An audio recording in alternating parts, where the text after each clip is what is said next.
Welcome to the Do Good X podcast, a sanctuary from the entrepreneurial grind. Hosts Kimberly Danielle and Stephen Lewis, advocates for impactful entrepreneurship, guide you on the path where purpose meets business. Join us to slow down, reconnect, and explore the challenges of under-resourced entrepreneurs, uncovering the unique journey of building businesses that make a difference. Now, your hosts, Kimberly Danielle and Stephen Lewis. Hello, and I want to welcome you to our Do Good X podcast. My name is Stephen Lewis, and I am a catalyst for positive change in communities and business. And for the past 2 decades, I have inspired leaders and entrepreneurs to live and work on purpose with intention, faith, and a commitment to their well-being. And I want to thank you as the listener for tuning in. And now I want to turn it over to my co-host, Kimberly Danielle, to introduce herself. Welcome, everyone. I am Kimberly Danielle. I'm so glad that you have joined us again today. I am a community builder, a communication strategist, and a coach that comes from generations of faith-driven entrepreneurs who believe that our purpose should drive us contributing to the common good. Now, you are in for a treat today. We are so excited to have our guests here with us and for taking the time because, look, as entrepreneurs, we know that time is so valuable. So today we have the privilege of chatting with William McNeely, who is an entrepreneur in the game and nonprofit executive with a storied career, including a pivotal role as a market development executive at Apple. William is the founder of Do Greater in Charlotte, North Carolina, and has fostered really a strong community dedicated to nurturing the next generation of creative leaders. And this is by cutting edge technology, inspiring creative spaces, and building a robust community network. And at the heart of his initiatives is the Creative Lab platform. And this equips youth and young adults with critical skills in design thinking, digital creativity, and entrepreneurship. Okay, so there's more. William has also served on the boards of various nonprofits and has been involved in faith-based organizations promoting hope and positivity. He has launched multiple businesses and possesses a deep resilience, which is evidenced by his personal story and recovery from a double lung transplant. I remember hearing William's story early last year when we met, and I was so inspired by his personal journey. And I left the phone call. I shared his story with so many people, and it was just so inspiring and invited them to check out Do Greater. His personal journey is inspiring, and his mission and dedication to inspiring impactful change.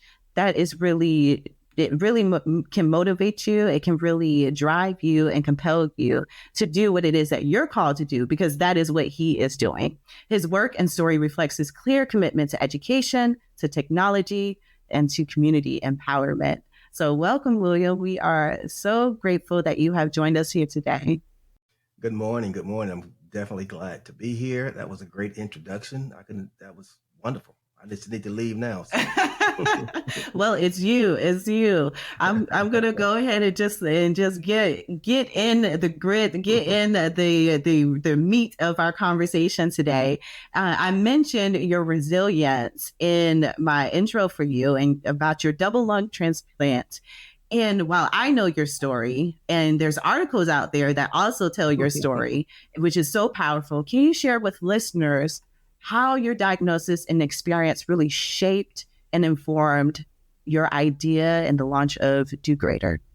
Yeah, it was an interesting time for me as a, corporate executive in Charlotte, really focused around, just a lifestyle like everybody else had, working and taking care of a family. I have two kids at the time when my diagnosis happened back in 2015.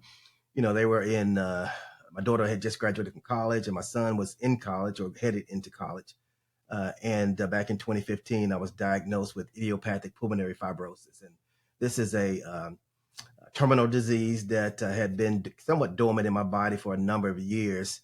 And just reared its ugly head around 2015 as I was, growing a family, going a corporate life, side gigs and coaching football, just a great life. And I think, one of the things that really, for me, it woke me up as it relates to the types of things that I wanted to do in my life, and really started to understand kind of what my why was all about.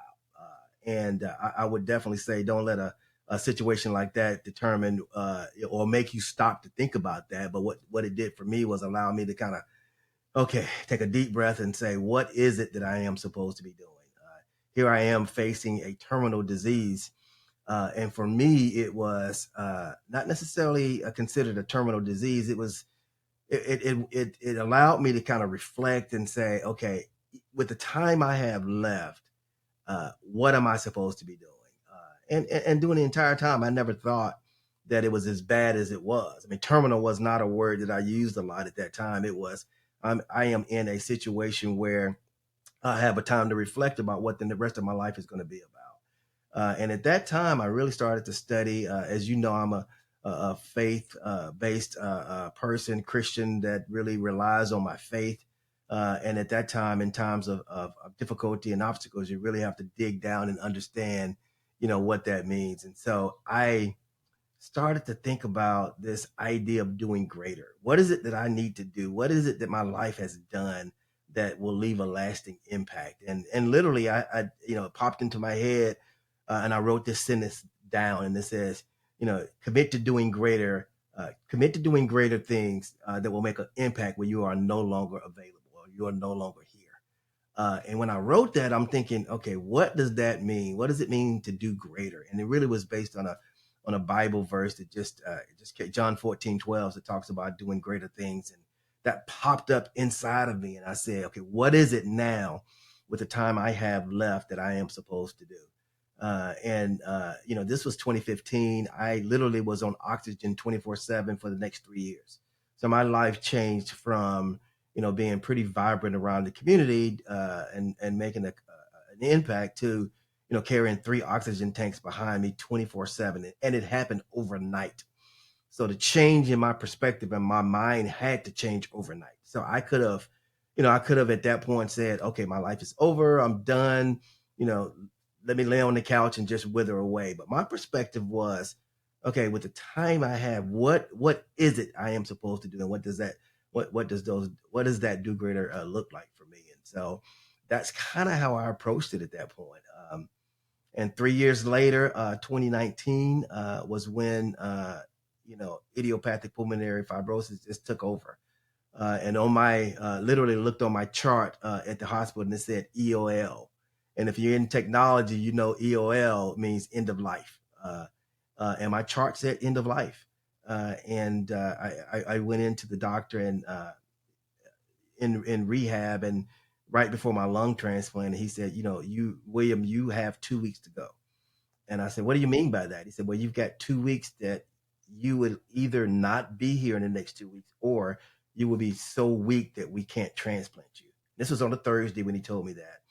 And I think one of the biggest lessons that I learned at that point was this whole perspective shift of how you look at things, which is helping me in my nonprofit now.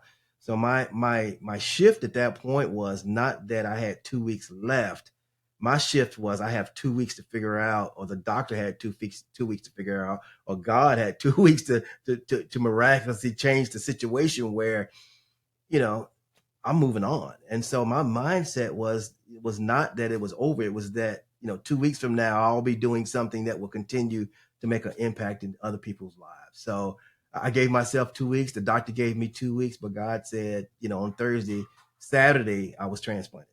So 2 days after that, when, people have been on transplant waiting list for 6 to 8 months, took 2 days for the lungs to be available. I was transplanted on a Saturday. Sunday morning, I woke up breathing. And at that point, I remember vividly, I actually had an iPad on my lap as they were pushing me back into surgery that had the vision for Do Greater on it. And I told the doctor, I said, take this iPad and give it back to me in the morning when I wake up, because I need to be doing this. And sure, the next morning I woke up, I got the iPad back and started planning and developing the next steps of Do Greater Charlotte. Wow. Well, we're glad that you're here, and we're glad that you are the miracle that you are to so many in the greater Charlotte area. Thank you. So in 2019, you started all this in a mobile truck for underserved youth, and then you found a permanent home for Mhm. Do Greater in the basement of Shiloh Institutional Baptist Church. Tell us a little bit about what led to that expansion from a mobile truck to actually bricks and mortar, and what are some of the challenges or opportunities that this provided for you and your business? Yeah, I mean, it's 2019 March, coming out of the double lung transplant. One of the things that was important for us was to understand how to activate the ideas around Do Greater. So Do Greater is this idea and this philosophy of making an impact in the community, but we didn't have a way to actualize that. We didn't know what that looked like. And so we really started to do research around the community around what were some of the major needs in particularly the west side of Charlotte, an under-resourced, under invested area over the years, a product of gentrification, a product of urban renewal. And so I grew up in this area as well. So I'm back home thinking about what that impact could be from my perspective. We started to look at, poverty rates and dropout rates in this particular zip code in Charlotte, and which was the same zip code that I grew up in. So I started to think, what was it for me and my family and my brothers and sisters that allowed us to be successful coming out of this same neighborhood? And really what it started to boil down to was this access and exposure that we received as a product of busing. So we were bused to other neighborhoods in Charlotte and started to kind of visualize and see the types of things that we can do and become. And so when we started to create an organization, we said, well, what does it look like for us to do that as well?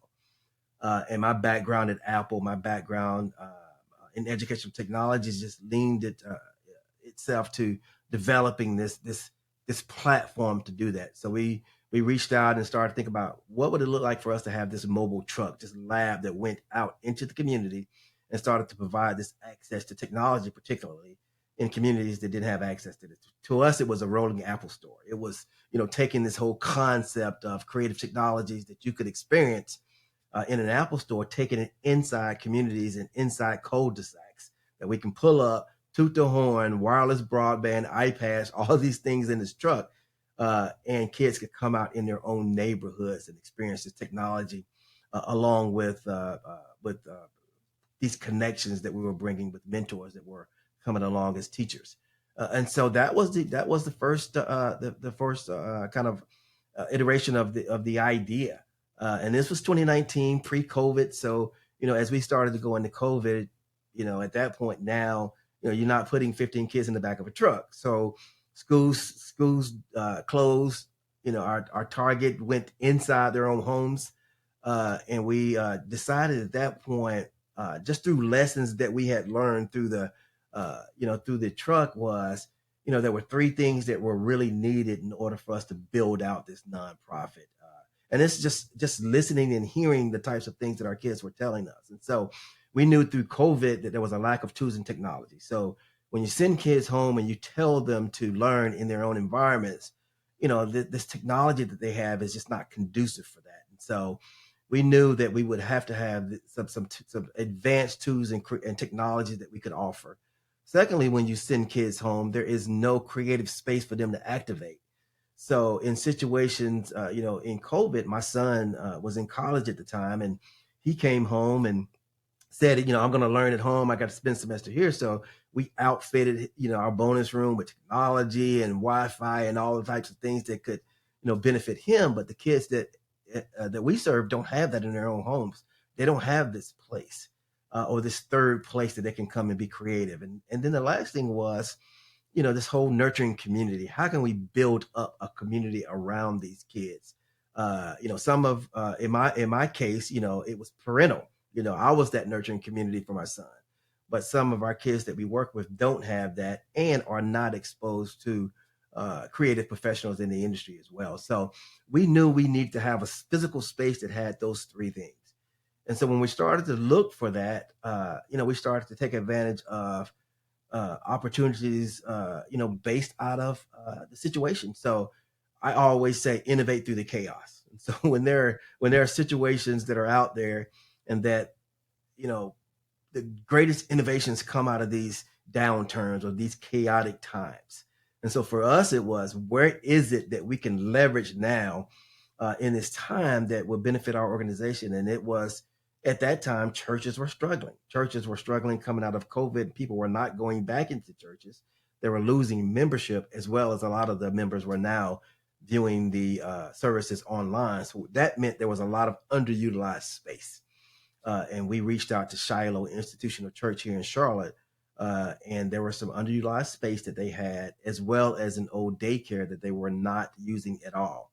And we partnered with them to convert the entire 8,000 square feet of first floor of the church into an innovation lab for our kids. So that's literally how that came about. It was knocking on doors, understanding that there was a market and a need for our services, and there was some underutilized space that we could take advantage of. So one, I love the fact that not only your story through your health journey, but also you growing up in this community and kind of your firsthand experience and tuning into the community needs really fine-tune the direction that you went toward with Do Greater, because a lot of organizations or companies are really kind of helicoptering in to communities and determining what the needs are, but you were really connected and in tune. So one thing to know, I believe I read that you were a member of Shiloh growing up, this church. And so there was kind of like a full circle and connection. And so I wonder if there's anything you want to say about that. And then I also know that you, as of this year, or maybe it was last year, you're kind of looking toward expanding to Uptown and raising money for a new space. And so I'm wondering kind of what has led to that further expansion as well. Yeah, I mean, we are growing rapidly, and that's not necessarily, due to, anything special from our perspective. I think it's just an unmet need that we are providing some services around. And so, yes, you mentioned that I was a member growing up of Shiloh. I was, and my mom is still here. And I think that's a critical point, because I think there was a level of trust in what we were trying to do. When you go into an environment and you ask a church literally to take over half their facility, there has to be a level of trust that allows them to say, okay, we understand who you are, what you're trying to do. But at the same time, you have to articulate what the benefits are for the organization as well. So we said, hey, we are reinvigorating this building that now will become the center of the community again. We're bringing in families into this church, into this space now. And because the community is changing and gentrifying and new members are moving in, we now are activating a space that is now seen as the community center of this neighborhood. So that was beneficial for everybody. And it also allowed the church to do some things that they would not normally be able to do. I mean, there are 60 parishioners in this church. And it's over 30,000 square feet of space. And so there were some things that needed to be done that they couldn't do, that we could. And so we paved a parking lot that hadn't been paved in 20 years that they were trying to do. So we did that. We took the entire first floor, and now it has a full service coffee shop inside the space as well, which is bringing in the community to have coffee, and in turn asking, what is this church about? Or, what are you guys doing here to meet the needs of the community as well? So those things have, allowed, some mutually beneficial results of what we've been doing. Our motto as a nonprofit was built out early, and that is, how do we take the spaces, the community, and the tools that we're bringing to a community and scale that across the city? So we know in Charlotte there are what Charlotte calls 6 corridors of opportunity. And these are areas that are underinvested areas, high poverty areas over the years. And we know there's literally 6 of them. And so for us, from day one, we said, we're going to take this idea and be hyper local in all these communities. And so we're gonna plant a flag on the west side here in the Shiloh location and build this up now. And so last year we had over 400 kids come to our program in our space in the first year, which showed us there was a huge need for this.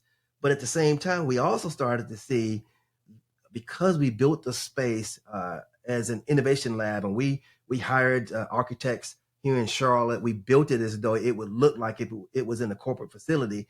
Now we have served over 3,500 creative adults in our space last year. So these are individuals coming in our space, renting our space, having coffee, having meetings, having board meetings, because our space is, it's cool, actually.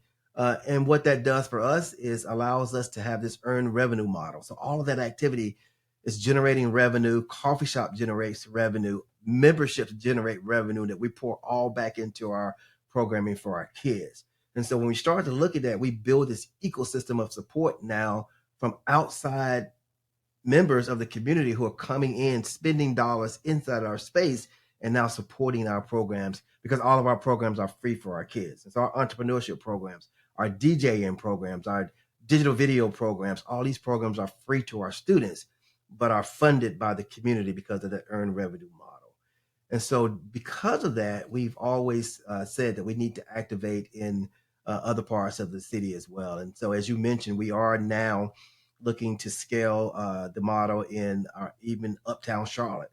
And as most people know, Charlotte is the second largest financial hub in the country. Multiple Fortune 500 financial institutions are headquartered here in Charlotte. Bank of America, Wells Fargo, Truist, all these folks are, right in our city here. And so we believe that a hub location uptown allows us to integrate and partner and increase our partnership engagement with our sponsors to allow them now to activate in another space. And then that space acts as a hub location. And then all of our spoke locations out inside these under-resourced communities now can take advantage of more resources. And so, yes, we are now in a fundraising campaign to develop a 20,000 square feet space uptown Charlotte. Now, this is a huge undertaking for us. We're only 5. We have a staff of 5, 1 contractor, and a part-time person. So, we think big. We love big visions, but I think the bigger the vision, the bigger the impact as well. And so that's our next steps here in Charlotte, to be able to kind of create this ecosystem of support and build the next generation of entrepreneurs and innovators for Charlotte.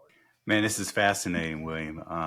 I'm also from Charlotte, and I grew up on the northeast side, particularly by the UNC Charlotte area. So it's great to hear a fellow Charlottean who's doing good work in the city in that regard. So let me say that, you've been doing this for the last 4 years, and you have experienced a measurable success in such a short amount of time. I imagine that, it has not been without challenges. So my question to you are what are the, 1 or 2 key insights for you as you think about your entrepreneurial journey over the last 4 years that could be instructive for new entrepreneurs who are trying to think about the ways in which they have social impact in their local communities? Yeah, definitely some huge challenges and obstacles as a young organization, and carrying a payroll is stressful. every second Friday, every two weeks, I'm thinking, okay, I've got 7 people that I'm responsible for at this point, a large 8,000 square foot space, and this brand reputation that we have to care about in Charlotte as well. And so, one of the things I think that we've done a good job of is nurturing our image and our brand reputation in the city. And so early on, I think it's important for you to understand why you exist as an organization and how you really start to build that brand in the community. People care about what impact you're making, but they also want to make sure that who you are, that you stand for something, and you are one of the ones who are just not talking, but you're actually doing. A lot of times folks will tell me that, early on when we were building Do Greater, we would talk about the challenges in the community and how we're going to solve them. And as we started to, implement the truck and the spaces, people will come up and say, hey, man, you guys are doing a great job. I've heard about you. I heard things that are happening. And literally it was only me, me on Instagram and Twitter and LinkedIn talking about what our vision was all about. And I believe that, investment follows this very concrete vision of what that preferred future is going to look like. So you're selling what that future is going to look like, and you're selling that impact, and you're talking about, the challenges that are real in the community, and how you as an individual are the ones to do that. And so even as a nonprofit, we approach it as though we are an educational technology startup. We're not necessarily a nonprofit. We talk about things that are very impactful and how we're going to solve those challenges. And we talk about the way we're going to do it.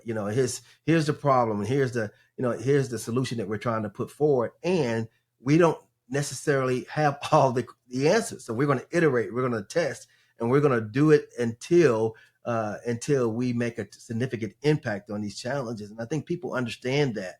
And so when we go in and we talk about these very significant challenges of the city, we have done some significant research around what those challenges are, and we take and craft our message around what really matters in the city. So it's not necessarily saying that, hey, I'm just a guy who cares about the West Side, which is true, but I'm a guy who cares about the West Side and these challenges in the community that are really important to the city of Charlotte. And so if I can walk in and say, here are 4 or 5 buckets, city of Charlotte, that you're concerned about, and this is how Do Greater is trying to solve those challenges, those things match up. And when those things match up, those resources start to flow as well. But those are things that just don't happen haphazardly. Those are things that are happening intentional, where we are saying, we understand what those challenges are, and we are putting forth these solutions to make those things happen. And so I think that's one of the biggest things that some businesses and nonprofits fail to do, is really identifying what that problem is, and and convincing people that you are the one to solve it. There are tons of organizations out there for us, and that are in Charlotte, that are STEM-based organizations. And so when we came along as Do Greater, everybody said, well, are you just another STEM-based organization? Why don't you just partner with everybody else and be able to, all pull your resources together? And we said, no, that's not what we do. We are an organization that very specifically focuses on building creative confidence. And people will say, well, what is creative confidence? I don't know what that is. And we say, well, creative confidence is this whole idea for kids to understand that they have the capacity, if they increase their confidence, to solve very complex problems. And so what we start with is this whole, what are the problems in our communities, and how can we create spaces and community and activations to try and get our kids to solve those problems. And so it could be one, we would say, okay, one of our major problems in uptown Charlotte right now is homelessness and vagrancy. So we would say, okay, how do we take 25 kids from the west side of Charlotte, bring them together with people like EY and Truist and these and Lowe's and these companies that are headquartered in our community, and bring those that personnel and those employees together to solve that complex problem. So when we're solving that problem, funding comes as well, because these are problems that those organizations want to solve as well. So we are tapping into those things, instead of just saying, hey, we just want to teach kids all about design thinking, or science or math. We're starting with the problem. And that differentiated us from other organizations, which in turn, I think we tapped into some dollars that were under, just not being tapped into. And so I think that was one of the things that I think for us allowed us to kind of grow fast and grow rapidly, because we were doing it a different way and approaching it from a different perspective. So let me just ask a follow-up question, which is, you say that you're not a nonprofit, but you're an educational technology nonprofit. So my question to you, because we talk a lot about this in Do Good X, about for those who are interested in nonprofits, how you distinguish your customer, your constituents, and your donors. Who is your customer when you think about Do Greater? Yeah, and when I say we're not a nonprofit, I mean, obviously we're a 501c3, we're structured just like everybody else. But our mindset is different. And so we are attacking the community as a organization that really is focused on solving a problem. So for instance, when we first started, we didn't traditionally go after any grant dollars. So you would think that an organization who were starting on their feet would look at, okay, what are the grants out there? Who's funding these things?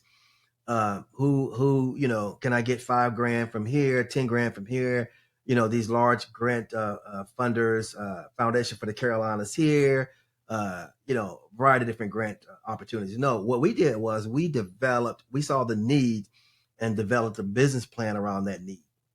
And we developed a pitch deck just like you would develop as you were educational technology company. So I come from Apple, Guy Kawasaki's, 10 slides, pitch deck. And we, then all of a sudden, we're out pitching just like we were a young, looking for venture capital. And so most of our funders up front were individual investors. They were the folks who were high net worth individual investors that were investing in, high tech companies, venture led companies. But then at the same time, they had this model of kind of social impact. I need to give back. I need to, to be doing something that impacts the community. So that's where we came along and said, hey, we're just like the same organization that you just funded, but we're doing social impact work. And why don't you fund us? And here's the solution and the output and impact that we're going to make. And they saw that. So I would say, 70% of our initial investment up front was all individual investors. We didn't start getting corporate dollars and grants until later on into the system, as we were starting to actually build the physical space. So as we built the physical space, No, I was going to say, I think that's a good point, right? Which is to say that, you did not shortcut your own business development process, even though you were going to pursue a legal structure as a nonprofit. You still had to think about how are we going to make money? How do we actually get people to invest in the thing that it is that we're trying to do in service to the community? So I think this is really important for social entrepreneurs and social impact entrepreneurs who are really trying to think about their impact and recognize that even if they decide to pursue a nonprofit structure, they still must go through the arduous task of thinking about product market fit, who is my customer, and how do I actually bring those people in to help me think about how we're going to generate revenue. So thank you. Yeah, that's good. Yeah.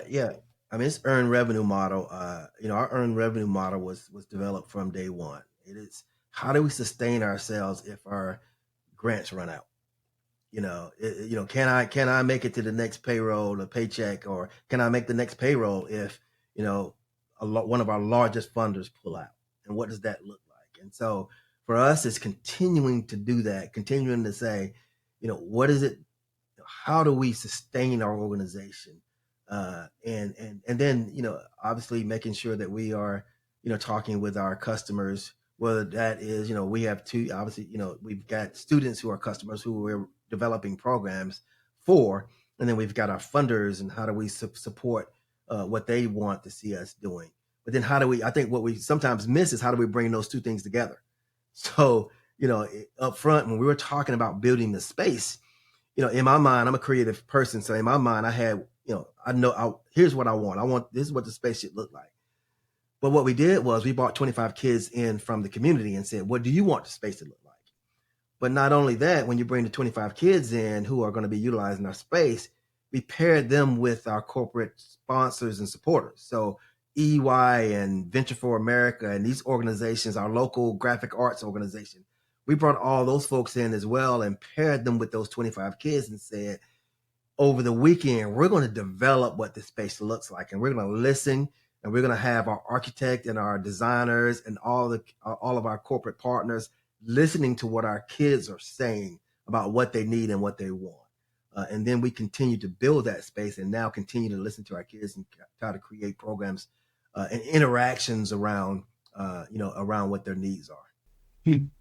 That's really incredible. I heard you say earlier that, part of the challenge, one challenge that you face is like payroll how you gonna pay payroll, that moment where you're kind of holding that, and that's a lot of weight to carry. And I just want to give kudos to you, because there's a recent study that I read a couple of days ago for the city of Atlanta, and I know it just focuses on Atlanta, but I'm sure it's very similar probably to Charlotte, that only 4% of businesses started by Black founders actually employ other people. So the fact that you employ 7 people and you have them on payroll is just a reflection of your success, but also your impact and providing spaces for other people to join in an effort that is really making a difference in the community in Charlotte. So kudos to you on that. And as it relates to nonprofits, you started to really share some tips and insights around the approach to really make it effective in thinking about not relying on a sole kind of foundation or funder, and really thinking about multiple streams of revenue, and also how you approach and really think about your customer or your audience in a particular way. And so I want to ask you, are there any other tips, or is there any advice that you would provide to folks who are thinking about starting a nonprofit, and as they navigate this space and really approach that, so that it really kind of creates a foundation for their success within that particular business model? Yes, absolutely. I mean, if you nonprofit work is hard, really hard. I think a lot of times we see the number of nonprofits that are started in communities. I mean, we have hundreds of thousands. We've got thousands of nonprofits in Charlotte that are all particularly small and don't grow, the longevity is they're not sustainable. And I think if anybody who is wanting to start a nonprofit needs to think very seriously about if they want to do it, and secondly, I think it's always important to have passion for what you're trying to do. And so what I mean, it's not necessarily enough to just see a particular problem that you want to solve. You really need to have the passion around those things. I mean, it needs to be innate in you that this is what I am here to solve. I always say, we have passions for things that we love to do, but that might not necessarily be our purpose and what we're supposed to be doing. And so for me, I say, passion moves us forward, but purpose, is is that driving factor, and so, you really need to take a inventory of yourself to make sure that this is exactly what you want to do. For me, it was, I can look all the way back into my experiences on the west side of Charlotte and see very tangibly the way my family moved from where we were to where we are today with that access and exposure. So I saw personally inside of me what that can do. And so that drives me every single day, knowing that if I provide those same opportunities for kids in our communities, that they could possibly, use that opportunity and enhance and empower that potential to help them move forward. So that drives me every single day. And I think anybody who starts a nonprofit needs to have that same type of drive for the problem that they're trying to solve. Secondly, I think it's an abundance mentality. Okay, a lot of nonprofits think that, hey, there's this problem I want to solve, and everybody in the community needs to have the same, they need to care about it the same way I do and need to fund it as well.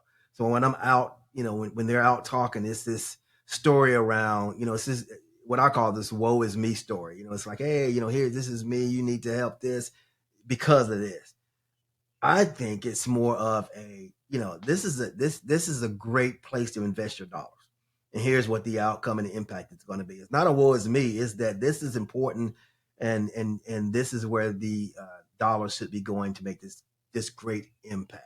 And so it's this abundance mentality is that I should be here. I'm the one that can do this and make this happen, and not being afraid to ask for the dollars that needs to be appropriated to make that happen. So if it's $50,000, if it's $100,000, if it's $500,000, ask for it, and make sure you've got enough to make sure to make that impact. So for us, we're 5 people, and we have gone from asking for $50,000 to asking for $5 million, and we're not afraid to do that. We're saying that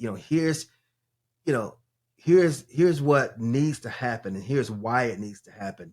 And it's going to take X amount of dollars to make that happen. And so we have to find, the resources to be able to do that. But you have to go into those resources and say, we are the ones you should put $1 million into to solve this challenge. So I would say that to nonprofits who are starting out there, do not be afraid to ask for that.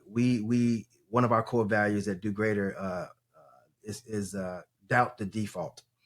And really, we talk about this whole, we all fall back into, in default mode about what has been done before. So you look at organizations and you say, well, they've done these things. This is how I should do it. A small nonprofit should not be doing this, or we should not try to get an 8,000 square foot building, or we shouldn't try to get a 20,000 square foot building, or you're too small to be trying to activate Uptown. Why? Why can't I do that? And so for us, it's going after these large, impactful projects that most people think we shouldn't do, but it's developing these ideas around why and how impactful it could be and what it can do for the city. And so I would say to any nonprofit that if you've got this big vision, go make it happen. Why not you? And the other thing we talk about as an organization is we talk about chasing your crazy, we call it. And so I've got tons of crazy ideas. Why not? Why not chase them? Who else is going to do it? So when we look at this building Uptown, and it's we're building this 20,000 square foot entrepreneurial hub in Uptown Charlotte. And there have been billion-dollar organizations who want to build an Uptown entrepreneurial hub. And it hadn't happened. There are certain circumstances why they haven't happened. We don't know why they haven't happened, internal politics or whatever that might be. But for us, we see the need. And so we say, oh, well, nobody's done it. Why can't we do it? We're chasing that crazy idea. And I think when you start to put that foot forward and you start to think about moving ideas into action, that's when people start to join that vision. They start to see it and they start to say, hey, you know what? You're right. Maybe we do need to do this. And so I think it's taking that first step. So any nonprofit out there that are looking to make that impact or solve some challenges, take that first step and make it happen. We get people who tell us all the time that they have watched us from day one when we said we wanted to do this. And then a year later, it was done. And now they're coming back and say, you know what? We didn't think you could actually do it. And because you did it, now we want to fund. We want to be involved. We see the needs and the opportunity. We'll walk right along with you. Thank you for that. Why not you? So folks listening in, why not you? Thank you so much, William, again, for taking the time to chat with us today. Your story is powerful. The work you're doing is inspiring. And if you are listening in and you are in the Charlotte area, be sure to check out Do Greater or let others that you know in the area know about what Do Greater is up to. And also, if you want to learn about more resources that can help you on your entrepreneurial journey, feel free to go to dogoodx.org. And here you can check out our Do Good X LinkedIn community and tools, tips, and resources that we can provide to help you on your path. Thank you again, William. We appreciate you. Thank you both for having me. Yeah, thank you, William, for your work, your gift, and the powerful story that you are creating in Charlotte. So thank you. Thank you for listening to the Do Good X podcast. To continue the conversation or access our resources, visit www.dogoodx.org. Join us again for conversations that will nourish your soul, ignite your dreams, and empower you to build an impactful business, one intentional step at a time. Until then, keep striving, thriving, and doing good.